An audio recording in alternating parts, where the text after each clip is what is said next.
tombol subscribe, nyalain loncengnya, like, dan share ke teman-teman kalian.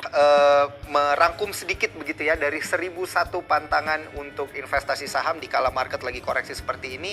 Nah, kurang lebih ada tidak peduli portofolio, mudah terbawa situasi panik, terlalu takut rugi, beli saham di momen yang salah, dan juga salah mengikuti tips saham. Nah, ini yang paling fatal sebenarnya yang mana nih? Kalau menurut saya yang paling fatal itu adalah yang terakhir. Oke, salah mengikuti tips saham gitu ya. Ya, yang sekarang sedang marak ya, terutama ya pom-pom buzzer ya. Intinya ini bahaya sekali. Kenapa? Karena dalam prinsip investasi itu kita tidak boleh ya, baik investasi maupun trading, kita tidak boleh melakukannya sebelum kita tahu caranya, terus bagaimana barangnya ataupun kondisinya seperti apa. Itu yang paling penting. Nah, bahayanya dengan mengikuti tips saja ataupun lebih sekedar mengikuti apa yang menjadi direction dari pihak lain siapapun orangnya, itu bisa juga terperangkap ya, oleh kepentingan-kepentingan yang di luar itu.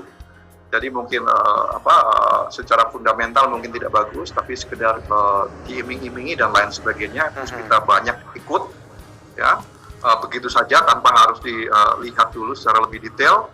Maka yang terjadi adalah kebanyakan seperti yang akhir-akhir ini.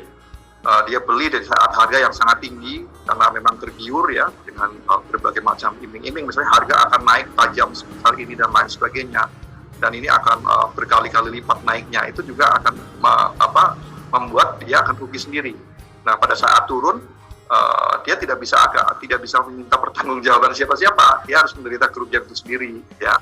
Itu menurut saya yang harus dihindari. Jadi tantangannya adalah jangan mengikuti apa adanya, tapi kita mesti belajar dan memahami dengan baik dulu, terutama profil risikonya, ya seberapa besar turunnya, seberapa kuat saya menanggung turunnya, karena bahaya nanti udah terlanjur pakai uang pinjaman online, uang kuliah, uang lain-lain atau uang panas, kemudian harga turun, akhirnya akan menjadi permasalahan yang lebih berat lagi. Baik, jadi Pak Fendi, ini hal yang harus dilakukan investor sebelum terjun ke bursa, misalnya kayak pengen jadi value investor atau trader, gitu, itu sebenarnya apa sih ini yang harus dilakukan? Ya, yang pertama menurut saya adalah kita di dalam melakukan investasi ataupun trading, itu kan sebenarnya risiko yang terberat adalah merisikokan uang kita, yang akan menjadi termangkas ataupun bahkan hilang ya. Ini yang pertama harus kita watch, harus kita sadari. Sehingga kita perlukan adalah knowledge dulu, pemahaman dulu.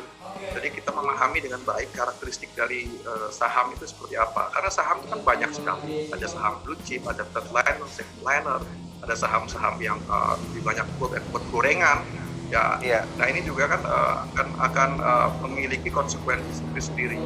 Jadi pahami dulu ya karakteristik dari saham itu. Dan kalau perlu jangan ikuti dengan mudah setiap omongan orang dengan begitu saja. Maksud saya, mesti cross check, benar tidak? Ya, secara atau mesti belajar lebih sedikit lebih dalam lagi tentang itu, karena ini perkara meresikokan uang kita. Yang kedua adalah persiapan mental.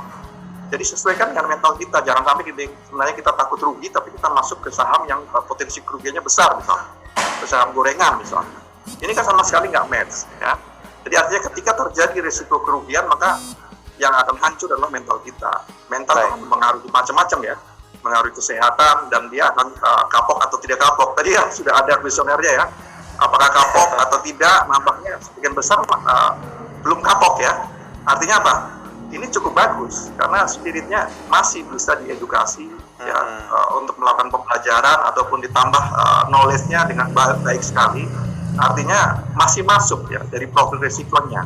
Jadi kerugian tidak mematahkan semangatnya untuk tetap belajar lagi.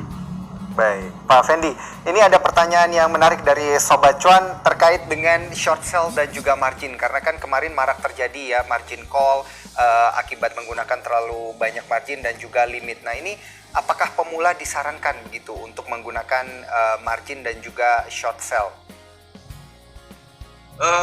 Sangat tidak disarankan ya. Kenapa demikian? Karena margin ya, ataupun account margin ataupun trading dengan margin ataupun melakukan short selling itu adalah aktivitas-aktivitas yang hanya bisa dilakukan oleh trader-trader yang pro Ya, yang pro itu maksudnya apa?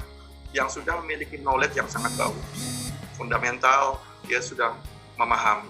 Kemudian secara pergerakan, analisis teknikal, dia kuasai. Kapan saatnya dia sedang dalam posisi uptrend, kapan saatnya downtrend, kapan saatnya dia akan masuk, kapan saatnya keluar, dia sudah sangat memahami. Ya, kenapa? Karena margin sendiri itu adalah trading ataupun melakukan investasi dengan modal dipinjami hutang ya, oleh broker. Jangka waktunya juga tidak lama, maksimum 90 hari ya. Jadi artinya apa? Sangat berbatas waktu. Jadi artinya bagi yang pemula misalnya melakukan transaksi margin itu namanya gambling, spekulatif. Kenapa? Bisa saja nanti akan terjadi kalau kerugiannya mau tidak mau resikonya di force sell ataupun dijual paksa. Sehingga itu pasti sudah mengalami kerugian. Jadi hanya orang-orang yang tahu itu, yang pro itu, yang bisa melakukan transaksi itu. Apalagi short selling. Ya short selling resikonya sangat besar. Jadi short selling kan intinya adalah bagaimana pinjam barang atau saham dijual terlebih dahulu. Dan harapan apa? Terjadi penurunan.